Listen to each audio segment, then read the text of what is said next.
할렐루야. 여러분 사랑합니다.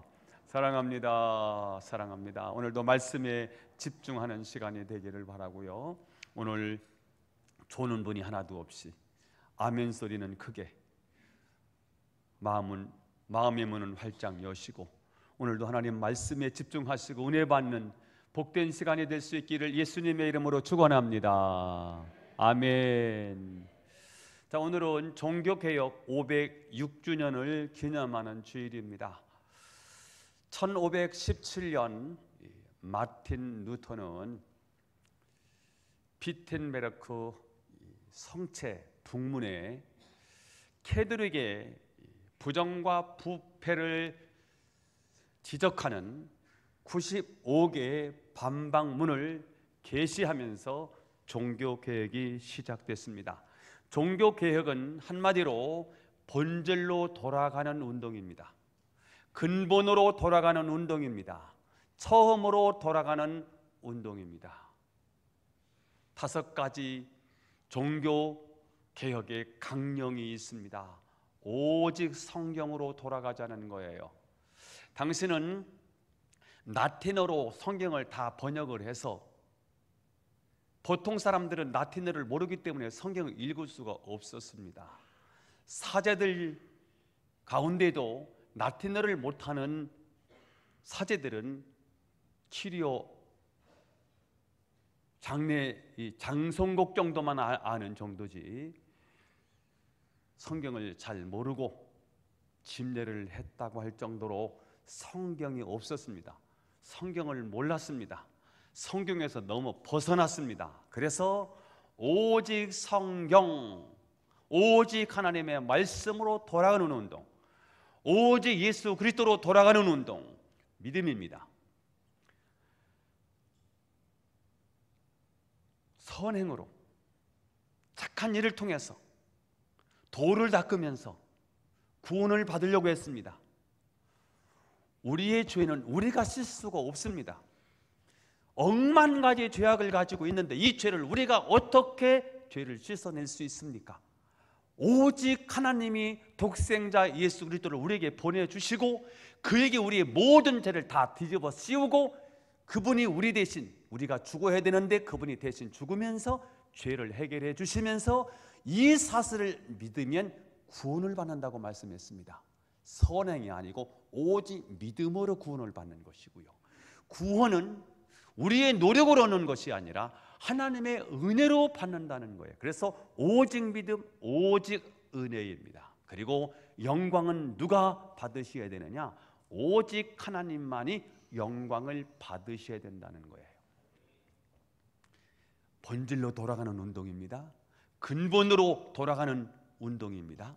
처음으로 돌아가는 운동입니다. 이 운동이 종교개혁 운동이었는데 이 개혁의 물결은 교회의 변화뿐만 아니라 정치, 사회, 문화 그리고 일상적인 생활 양식마저 바꿔놓은 아주 총체적인 개혁이었다는 사실이고요. 역사의 흐름을 완전히 바꿔놓은 운동이 종교개혁이었습니다. 그 개혁의 복음이 한국에 전해진 지 138년이 흘렀습니다. 한국교회는 짧은 역사 속에 많은 일들을 감당해 왔습니다. 일제 36년 동안 백성들이 한글을 몰랐는데요, 교회에 와서 찬송 부르다가 성경 배우다가 국문을 깨뜨렸어요. 문명퇴치운동을 어디서 했느냐? 교회에서 했고요. 독립운동을 하는데요, 독립운동 가운데 주도가 누가 했느냐? 교인들이 다 한 거예요. 3.1 만세운동 누가 주도했느냐? 33인 가운데 16명이 교인들이었고요. 그 중에 8명의 감리교 교도들이었던 거예요. 그리고 해방 이후에 조국의 근대화 운동에 앞장선 분들이 누구냐? 목사님들이 앞장섰어요. 백성들을 계몽하고요, 새마을 운동할 때요 앞장섰던 분들이 누구냐? 목사님들이 앞장서셨고 교회가 앞장서서 새마을 운동을 해서 대한민국이 이만큼 잘 살게 됐다는 거지요. 지난 150년의 역사 가운데 이 대한민국에 지대한 영향을 미친 사람들이 누구일까? 교회고 해외 선교사들, 해외에서 오신 선교사님들이었고 목사님들이었고 기독교인들이었습니다. 여러분, 이 땅에 자유와 해방을 준 사람들이 누구예요? 이게 교인들이에요. 그리스도인들인 거예요. 이게 교회였던 거예요. 여러분, 6.25 이후에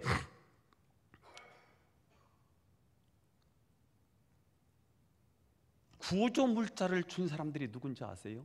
미국의 그리스도인들이 구조물자를 보내줘서 대한민국이 이렇게 존재하게 된 거고요. 대한민국이 의료가 이렇게 발달하고요, 교육이요 수준이 굉장히 높아졌지 않습니까? 학교를 세운 사람들이 누구예요? 다 선교사들이 학교를 세운 거예요. 연세대학교요, 세브란스 병원 다 선교사들이 세운 거 아닙니까? 우리나라 이 서울대학교는요, 해방 이후에 사실은 세워진 거고요. 이 기독교인들이 대한민국에 미친 영향은 지대한 겁니다. 세브란스 병원, 왜 세브란스 병원이 됐습니까? 세브란스라는 사람이 대한민국에 돈을 갖다 준 거예요. 왜 연세대학이 됐습니까? 연세대학교하고 세브란스가 합쳐가지고 연세대학이 된 거예요. 연자하고 세자, 연희전문은 누가 세웠는데? 이 선교사들이 세우는 거죠. 그래서 여러분, 대한민국이 이렇게 잘 살게 됐는데, 지금까지 한국교회는 이 대한민국에 지대한 영향을 주었습니다. 그런데 한국교회는 더 이상 이 세상에 영향을 주지 못하고 있습니다. 이제 새롭게 개혁하지 않으면 안 되는 시대적인 과제를 한국교회가 안고 있습니다. 개혁이라는 단어는 리포메이션인데요, 폼을 새롭게 한다는 말이에요. 폼을 새롭게 한다는 거예요.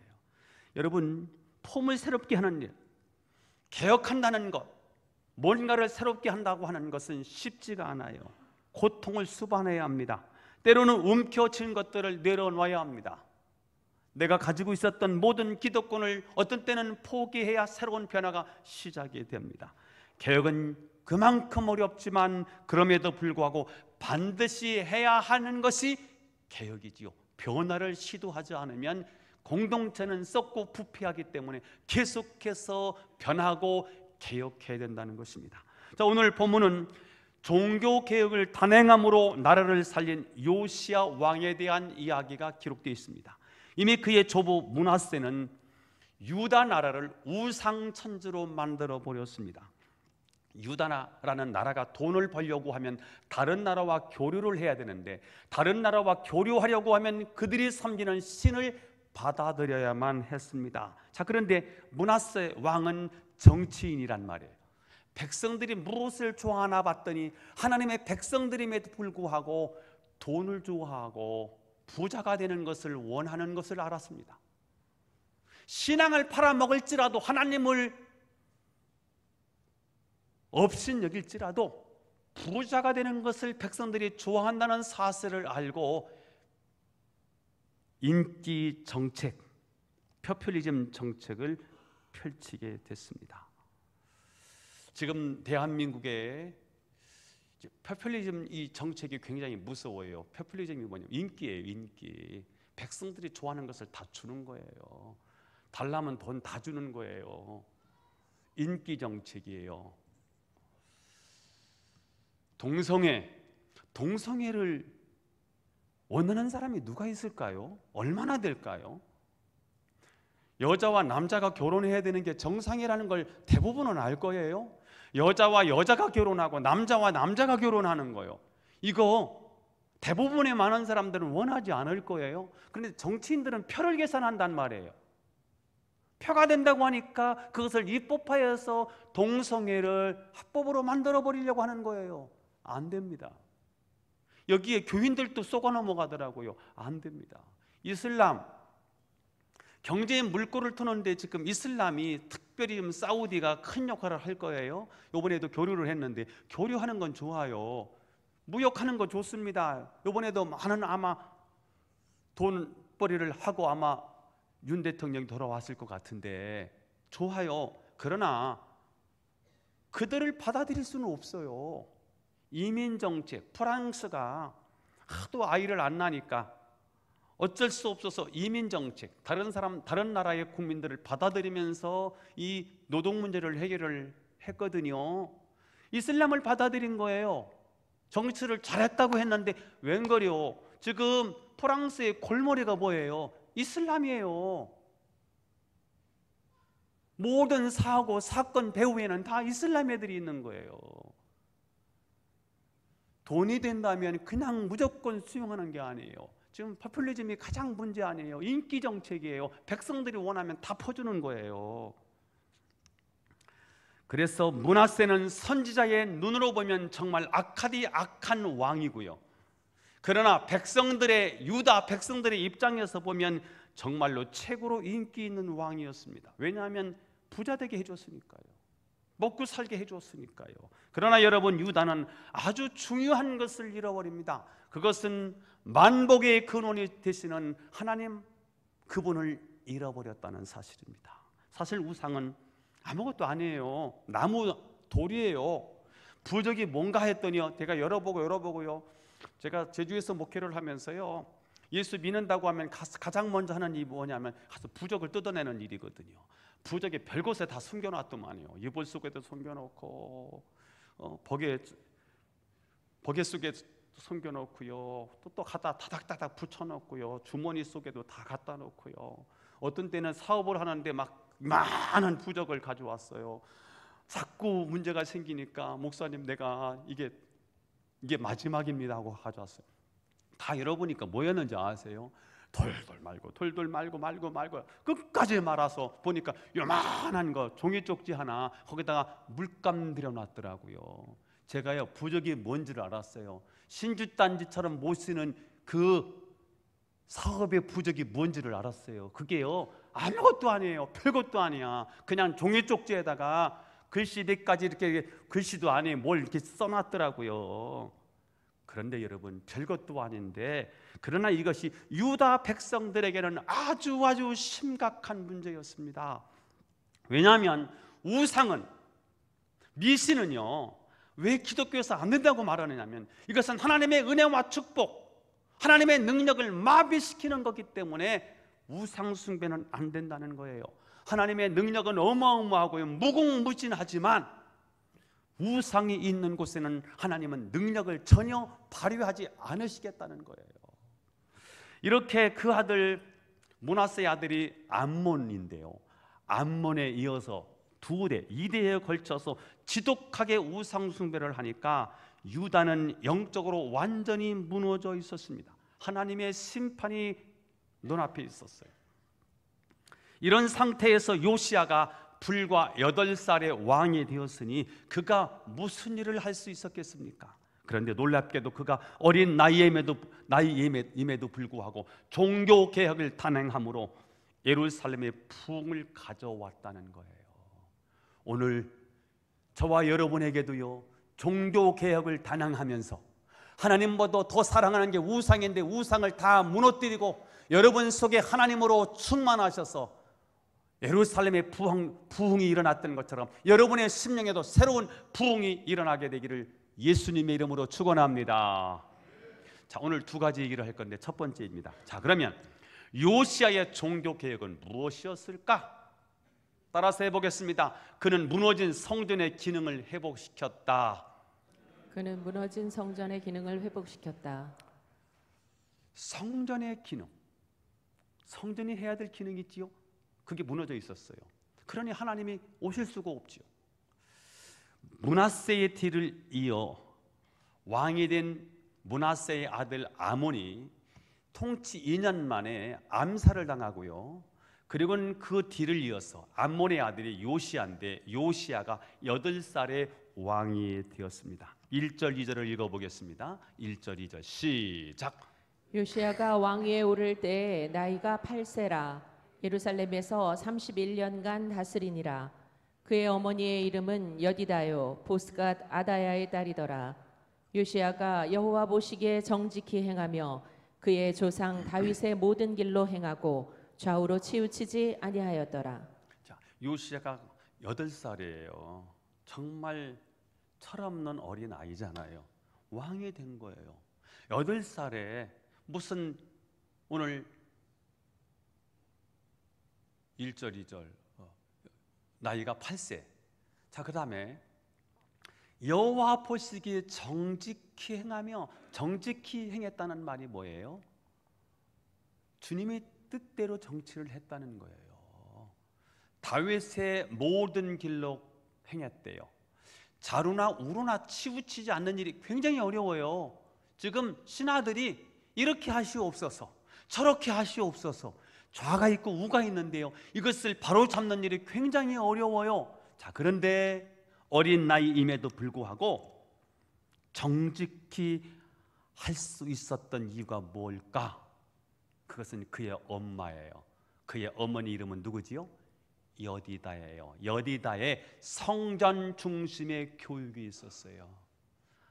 아이를 키우면서요, 이 엄마가요 훌륭한 거예요. 성전 중심으로 살아야 돼. 우리는 하나님 중심으로 살아야 돼. 하나님이 오셔야 이 나라는 살 수 있어. 율법을 가르치면서, 기도하면서, 그래서 하나님의 임재를 경험한 거예요. 자, 3절 4절 5절 또 읽어봐요. 시작. 요시야 왕 18째 해에 왕이 무슬람의 손자 아살리아의 아들 서기관 사반을 여호와의 성전에 보내며 이르되, 너는 대제사장 hil기야에게 올라가서 백성이 여호와의 성전에 드린 은 곧 문지키는 자가 수납한 은을 계산하여 여호와의 성전을 맡은 감독자의 손에 넘겨 그들이 여호와의 성전에 있는 작업자에게 주어 성전에 부서진 것을 수리하게 하되. 자, 요시야가 왕이 된 지 18년 만에 성전을 수리했다고 했는데요, 그러면 18년 만에, 왕이 된 지 18년 만에 성전에 관심을 두었다는 말이냐? 그게 아니에요. 어렸을 때부터 이미 성전에 굉장히 관심이 많았고요, 성전에서 기도 운동을 벌였어요. 많은 사람들이 성전에 와서 기도도 하고요, 헌금을 했어요. 그랬더니 헌금함에 은이 가득 차 있었다는 거예요. 그러니까 요시야가 왕이 되면서 18년 만에 성전을 수리했다는 말은 그때부터 성전에 관심을 가졌다는 말이 아니라 늘 성전에 관심을 갖고 기도 운동을 전개해서 성도들로 하여금, 백성들로 하여금 성전에 와서 기도하게 하고요, 왔다가 너무 감사해서 헌금함에 은을 넣었는데 나중에 찾아보니까 은이 가득했다는 거예요. 성전은 하나님의 복이 흘러오는 입구입니다. 뭐라고요? 입구. 성전은 하나님의 복이 흘러오는 입구다. 시작. 여러분, 하나님의 복이 흘러오는 문이 있어야 되잖아요. 여러분, 여기 어떻게 오셨지요? 문 열고 들어오셨잖아요. 문이 있으니까 들어오는 거잖아요. 성전은 뭐냐면 하나님의 축복이 들어오는 문이라는 거예요. 근데 이 문이 기능을 못하면, 문이 닫혀 있으면 복은 들어올 수 없는 거죠. 요시야 왕 때까지 므낫세, 아몬 이 두 대에 걸쳐서 성전 문이 닫혀 있었어요. 은혜의 문이 닫혀 있었습니다. 그러면 그 은혜가 닫히면 어떻게 되지요? 유다는 당연히 멸망합니다. 자, 그런데 요시야가 성전을 수리하고 성전의 기능을 회복시켰다는 거예요. 성전의 기능이 뭐예요? 예배 드리는 거예요. 성전의 기능이 뭐예요? 기도 드리는 거예요. 성전의 기능이 뭐예요? 율법을 선포하는 거예요. 그 말씀 앞에 순종할 때 하나님이 오시는 거예요. 그게 성전의 기능인 거예요. 만약 요시야가 신앙이 없는 왕이었다면 유다 나라에 무엇이 문제인지 전혀 알지 못했을 것입니다. 왜냐하면 겉으로는 지금 아무 문제가 없는 거예요. 유다 나라에 경제적인 문제가 지금 없는 거예요. 므낫세가 정치를 잘하고 무역을 잘해서 가서 세일즈맨을 잘한 거예요. 외교를 잘한 거예요. 그래서 돈은 많아서 경제적으로 문제가 없었어요. 그러나 유다는 돈으로 사는 나라가 아니에요. 유다는 물질로 사는 나라가 아니에요. 유다는 정치로 사는 나라가 아니에요. 유다는 하나님의 은혜로 사는 나라예요. 하나님의 은혜가 없으면 아무것도 아닌 거예요. 여러분, 교회는 하나님이 오셔야 되는 거예요. 아멘이지요?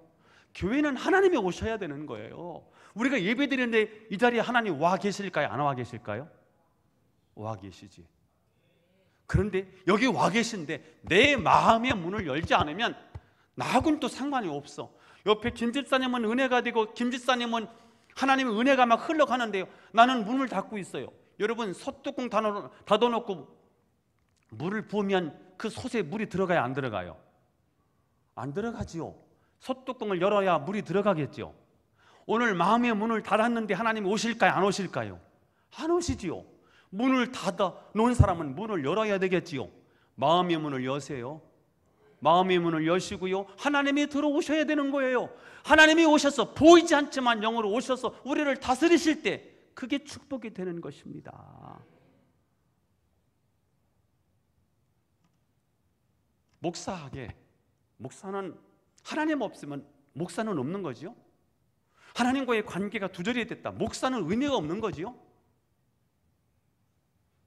여러분은 모르시나요? 알려드릴게요. 목사는 하나님이 없으면 존재 의미가 없어요.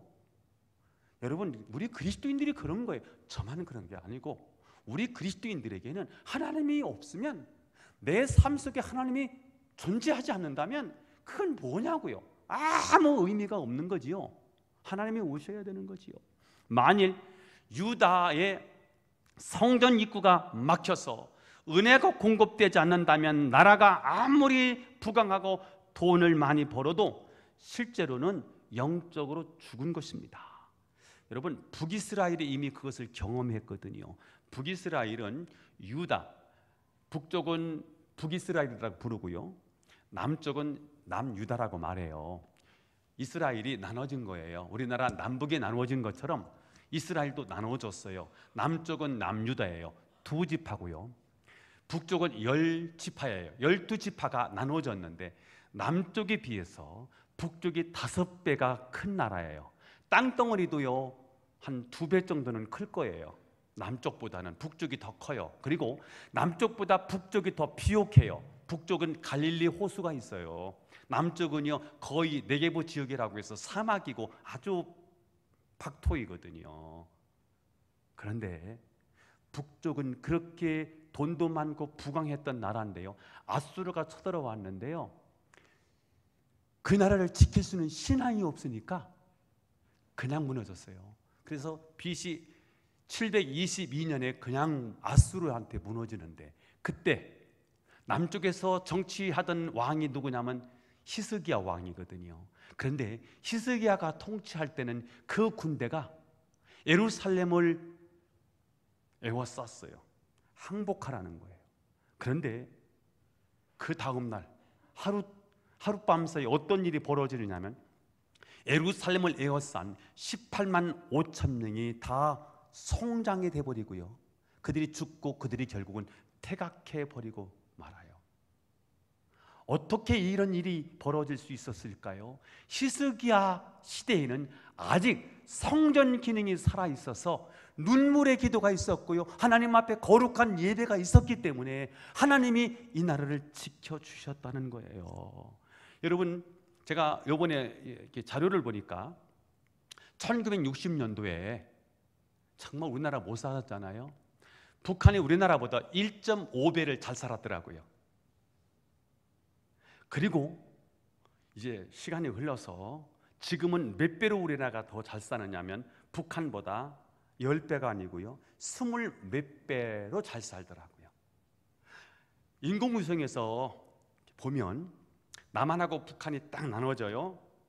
밤에 보면 남한에는 불이 켜져 있어서 환한데요, 북한은 칠흑 같은 어둠이라는 거예요. 저 북한은 굶어 죽는다고 난리고요, 남한은요 살이 쪄가지고 너무 많이 먹어가지고 맛있는 게 너무 많아가지고 유혹을 못 미쳐서 살을 빼느라고 다이어트를 한다고 막 돈이 더 많이 들어가. 이런 나라예요. 뭐 차이인지 아세요? 하나님 차이예요. 저 북쪽은 성전이 없고 남한은 성전이 있고, 저 북쪽은 교회를 다 때려 부시고 남한은 성전을 세우고 교회를 세우고요, 저 북쪽에는 하나님이 없어요. 하나님을 향해서 총을 막 쏘아댔어요. 성경책을 다 불살라 버렸어요. 남한은요 성경책을 찍어서 해외로 막 보내는 거예요. 남과 북의 차이가 뭐예요? 하나님 차이예요. 하나님이 있고 없고. 여러분 대한민국이 이렇게 경제 10위 안으로 들어온다는데 이렇게 잘 사는 이 기적이 일어난 이유가 뭘까요? 하나님 말고는 설명이 불가능하잖아요. 그렇게 찢어지게 가난했던 대한민국이 이렇게 잘 사는 이유가 뭐예요? 우리 교회가 나라와 민족을 위해서 기도하고 우리 부모님 세대가 그렇게 대한민국의 보릿고개를 물리쳐 달라고 기도하고 이 교회에 오셔서 눈물을 흘렸기 때문에 하나님께서 이 민족을 축복해 주신 줄로 믿습니다. 여러분 우리나라를 지키는 것은 미사일로 지키는 게 아니에요. 대포로 지키는 게 아니에요. 사드를 배치해서 대한민국을 지키는 게 아니에요. 이 나라를 지켜주시는 분은 하나님이십니다. 하나님이 이 나라를 지켜주실 줄로 믿습니다. 무엇 때문에 하나님 우리나라를 지켜주실 수 있겠어요? 성전 기능이 살아있을 때 우리 교회가 대한민국에 있는 모든 교회들마다 성전 기능이 회복될 때 하나님은 이 나라 이 민족을 지켜주실 줄로 믿습니다. 교회마다 진리가 살아있고 눈물의 기도가 있을 때 하나님은 이 민족을 지켜주신다는 사실을 믿으시고 여러분 다시 한번 대한민국 이 조국을 위해서 기도하시고 눈물을 흘리시면서 대한민국을 사랑하는 애국 애민이 되실 수 있기를 예수님의 이름으로 축원합니다. 자, 그러면 우리들 얘기입니다. 우리가 회복해야 할 성전 기능은 무엇일까? 하나님의 말씀대로 개혁적인 삶을 사는 거예요. 한번 따라서 해보겠습니다. 하나님 말씀대로 개혁적인 삶을 사는 것. 8절을 읽어보겠습니다. 8절 시작. 대제사장 hil기야가 서기관 사반에게 이르되 내가 여호와의 성전에서 율법책을 발견하였노라 하고 hil기야가 그 책을 사반에게 주니 사반이 읽으니라. 우상 숭배가 극렬하게 진행이 될 때 아마 성경책을 다 없애버렸는가 봐요. 왕도 몰라요. 제사장들도 몰라요. 그런데 그 중에 핍박이 막 일어날 때 누군가가 몰래 성경책을 성전에 감춰두었던 거예요. 자, 그런데 이번에 수리하면서 감춰두었던 성경책이 발견이 된 것입니다. 사실 성전 수리보다 더 중요한 게 뭐냐면 하나님의 말씀이 선포될 때 지금 나의 위치를 발견하는 게 중요하거든요. 우리가 복을 받으려고 하면 복을 받을 만한 위치에 있어야 되거든요. 어디에 있어야 될까요? 복이 있는 자는 시편 1편 1절 2절을 읽어요. 시작. 복 있는 사람은 악인들의 꾀를 따르지 아니하며 죄인들의 길에 서지 아니하며 오만한 자의 자들이에 앉지 아니하고. 악인의 길을 따르고요 죄인의 길에 서 있다면 우리가 아무리 복을 달라고 구해도요 복은 오지 않아요. 우리가 잘못된 위치에 있다는 사실을 알고 그것을 깨닫고 회개하는 것, 이것이 중요합니다. 깨닫고 돌이킬 때 하나님의 복이 시작돼요. 여러분 종교개혁을 누가 일으켰다고 했죠? 마틴 루터가. 캐톨릭이 성전, 큰 성전 베드로 성당을 지려고 하니까 돈이 없어. 십자군 전쟁을 내보내야 되는데 내 자식은 보내고 싶지 않아. 그래서 면죄부를 팔기 시작해요. 당신의 아버지가 지금 천국에 가지 못하고 연옥에 가 있다. 당신들이 헌금을 하면 연옥에서 고통당하고 있는 당신의 부모들이 천국에 갈 수 있다. 이게 면죄부예요. 이게 이제 판매가 되고 있으니까 마틴 루터가 이건 성경에 그런 말이 없다. 이거는 비성경적이고 비종교적인 일이다. 그리고는 반박문을 게재를 했는데 반박문 95개 반박문 가운데 첫 번째 반박문이 뭔지 아세요? 1조가 회개입니다. 종교개혁의 시작은 회개로부터 시작된다는 거예요. 11절을 읽어보겠습니다. 11절 시작. 왕이 율법책의 말을 듣자 곧 그의 옷을 찢으니라. 자, 서기관 사반이 율법책을 읽으니까 그 율법 내용을 들은 요시야 왕이 가슴을 찢었다는 거예요. 옷을 찢고 회개를 했다는 거예요. 말씀을 듣기 전까지는 유다 나라, 내가 다스리는 유다의 심각성을 몰랐어요. 이렇게 아무것도 모르다가 율법이 선포되고 하나님의 말씀이 선포되고 나니까 유다 나라가 말기 환자라는 사실을 알게 된 거예요. 충격이지요. 이렇게 무너졌어? 죄가 오염이 돼서 다 장기를 망쳐버렸어요. 더 이상 살 수가 없다고 결론 내려버렸어요. 그때 요시야가 한 일이 뭐예요? 옷을 찢으면서 하나님 앞에 통곡하면서 운 거예요. 잘못했다고요. 잘못했다고. 자, 그러면서 13절을 읽어봐요. 13절 마지막 시작. 우리 조상들이 이 책의 말씀을 듣지 아니하며 이 책에 우리를 위하여 기록된 모든 것을 행하지 아니하였으므로 여호와께서 우리에게 내리신 진노가 크도다. 요시야는 이스라엘 백성들이, 유다 백성들이 말씀에서 떠나 있었기 때문에 하나님의 진노가 임했다고 본 거예요. 그래서 말씀을 기준으로 종교 개혁을 단행합니다. 대수술을 하는 겁니다. 우상의 제단들을 다 불태워버리고 허물어버리고요, 우상 숭배에 가담했던 그 무당들을 다 잡아다가 거기서 다 숙청을 해버립니다. 왜냐하면 이게 이스라엘의 축복을 막고 있었던 거거든요.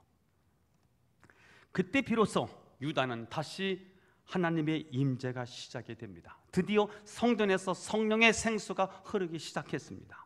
이 성령의 생수가 흐르면 이스라엘의 모든 병든 것과 더러운 것을 치료하면서 죽었던 것들이 하나 둘씩 살아나게 되는 거예요. 이것이 진정한 부흥이라는 거예요. 이곳을 지나소서, 이곳을 만지소서, 내 안에 죽어가는 모든 예배 다 살아나리라. 이것을 덮으소서, 이것을 비추소서. 내 안에 무너졌던 모든 소망 다 회복되리라. 하나님이 오시니까 다 회복되는 거예요. 살아나는 거예요. 예배도 살아나는 거예요. 자, 저는 우리 교회가 성전 기능을 회복하기 위해서 어떻게 해야 될까? 일단 말씀에서 멀어진 것들이 무엇인지를 깨닫고 그것을 고쳐내는 작업이 필요하겠지요. 여러분, 말씀에서 멀어진 게 뭐가 있을까요? 제가 묵상하면서 한번 생각해 보았습니다. 하나님에 대한 자세, 하나님에 대한 태도가 일단 문제라고 생각했습니다. 코로나 3년이 지나면서요, 하나님에 대한 의식이 많이 무너져 있습니다. 하나님에 대한 태도가 다 무너져 있습니다. 영상 앞에서, 스마트폰 앞에서 예배가 가능하다고 생각하는 이 생각이 아직도 머물러 있다는 안타까운 사실이지요. 그래서 하나님을 대하는 태도가요, 옆집 아저씨처럼 대하는 거예요. 하나님을 아무렇게나 대하는 거예요. 정말 하나님이 살아계시다면 이럴 수가 있을까? 예배 시간은 하나님과 약속이잖아요. 모든 예배 시간은 하나님과 약속이지. 오셔야죠. 그리고 오시는데요, 거룩하신 하나님이 와 계시는데 왜 당신이 늦게 오냐고. 하나님이 와 계시는데. 하나님에 대한 경멸 아닙니까? 하나님에 대한 대단한 경솔 아닙니까? 성전 기능이 회복되기 위해서 우리가 회복되어야 될 게 뭘까? 하나님에 대한 마음, 하나님에 대한 태도, 하나님에 대한 자세를 다시 한번 회복하는 것, 다시 한번 마음가짐을 다시 하나님을 향해서 향하는 것, 이것이 우리가 개혁해야 되는 첫 번째가 아닐까 하는 생각을 해보았습니다. 그래서 하나님에 대해서 우리가 하나님을 하나님으로 대하는 거죠. 하나님을 하나님으로 섬기는 거지요. 그래서 그냥 예배당에 올 때 성경책 없이 오니까요, 너무 쉬워졌어. 교회도 쉽고 예배도 쉽고 하나님도 우스워지는 거예요. 안 되겠다. 성경책 가져오기 운동을 해야 되겠다. 옛날에는 가방에다가 다 가져왔는데요, 가져야 되겠다. 이 운동을 지금 전개하고 있는 것이고요. 또 하나 또 지적하고 싶은 것은 세상 가치의 최우선으로 살고 있는 것, 이거 회개해야 되겠다 하는 것입니다. 우리의 생각, 우리의 가치관이 성경적 가치관으로 살아야 되겠다라는 것입니다. 여러분, 그리스도인의 아름다움이 어디 있을까요? 세상과 다르게 사는 거 있지요. 그게 그리스도인의 멋이지요. 성경대로 사는 것, 말씀대로 사는 것, 그것이 참 그리스도인들의 멋짐이라고 생각해요. 그렇게 살아갈 때 진리를 위해 살아가고요, 성경대로 살아갈 때 세상 사람들이 우리를 존경합니다. 아, 저 사람은 자기 신앙관으로 살아가는구나. 저 사람은 자기 철학이 있구나. 철학대로 사는 것을 사람들이 존중합니다. 그리고 존경합니다. 겉으로는 뭐라고 해도요, 속으로는 굉장히 존경합니다. 다르게 살거든요. 아, 저들은 무슨 능력이 있는가 보다. 저 속에는 뭔가 우리가 없는 무언가를 저들은 가지고 있는 것보다 라고 하면서 우리를 동경하고 우리를 존경하게 된다는 거지요. 그래서 여러분, 가치 있게 좀 성경적 가치로 가지고 살아가고요, 그렇게 살기를 바라고, 또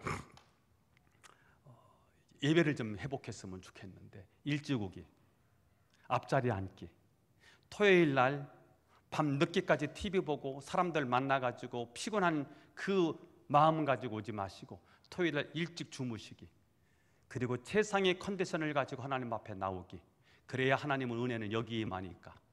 한번 여러분 잘못됐던 것 한번 제가 지적할 때 느껴지거든요. 회개하시고 다음 주 오실 때는요, 하나님이 나를 만지실 만한 시뻘건 가슴을 가지고 돌아오실 수 있기를 축복합니다. 이게 뭐냐? 교회를 교회되게 하고 예배를 예배되게 하는 거예요. 이때 이것이 진정 부흥을 가져오는 개혁이라는 거예요. 복음성가 가사를 한번 보겠습니다. 교회를 교회되게, 예배를 예배되게 우리를 사용하소서. 진정한 부흥의 날 오늘 임하도록 우리를 사용하소서. 후렴, 성령 안에 예배하리라. 여러분, 예배를 그냥 드리지 마시고 성령 안에서 예배를 드려야 돼요. 자유의 마음으로. 사역은 어떻게 사랑해야 됩니까? 미움으로 하지 마세요. 흘김으로 하지 마세요. 사랑은 사랑으로 사역해야 돼요. 사역은 뭐로 사역하라? 사랑으로 사역하라. 왜요? 교회는 생명이니. 예배를 예배, 교회를 교회되게 하는 것, 진정한 부흥이 땅에 임하겠지요. 여러분, 교회는 무엇하는 곳일까요? 교회는 구원을 자랑하는 곳이 아닙니다. 교회는 일하러 오는 데도 아닙니다. 교회는 성경 지식을 함양하는 학원도 아닙니다. 그러면 교회는 어떤 곳일까요? 성령 안에서 예배하는 곳입니다. 교회는 사랑으로 사역하는 곳입니다. 그럴 때 교회는 진정한 부흥이 임합니다.